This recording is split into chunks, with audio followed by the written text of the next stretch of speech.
Turkey's presidential election headed for a runoff. After 20 years in power, Recep Tayyip Erdogan, the incumbent president of Turkey, seems to be heading for another term as the presidential election looks set to go to a runoff.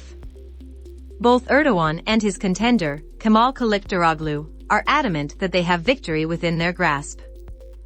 The election is being closely watched in the West, as Kilicdaroglu has promised to revive Turkish democracy as well as relations with NATO allies, while Erdogan's Islamist-rooted government has accused the West of plotting to bring him down. The result confirms the extent to which Turkish society has become polarized, a century since Kemal Atatürk founded the modern Turkish Republic. For months, Turkey's opposition parties had pooled their resources in an effort to bring an end to a president who has extended his power dramatically since a failed coup against him in 2016.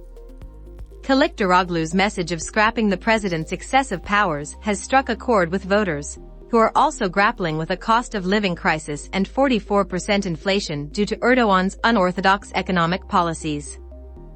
The election result shows that despite a very difficult few months, Erdogan appears to have the upper hand. Addressing supporters from the balcony he had used for previous victories, Erdogan announced that even though the final results are not in, we are far ahead. His alliance could also be heading for a majority in parliament, according to unconfirmed results, quoted by state news agency Anadolu. In contrast, Kilicdaroglu's message of hope and unity, "Everything will be all right," has failed to resonate with a large enough portion of the electorate. He had earlier accused the government of seeking to block the will of the people by launching repeated challenges in opposition strongholds. The election has also highlighted Turkey's polarized society, a century after Atatürk founded the modern Turkish Republic.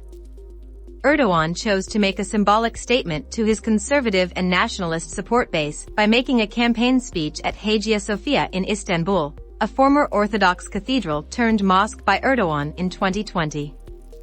In contrast, Kilicdaroglu rounded off his campaign with a trip to Atatürk's mausoleum in Ankara.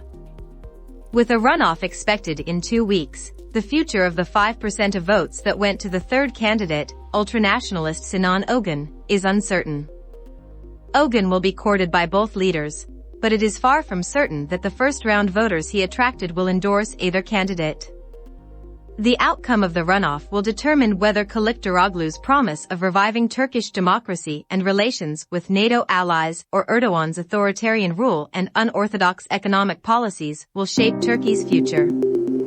Whatever the result, the election highlights the ongoing struggle between the competing visions of Turkey's future and the polarizing effect it has on Turkish society.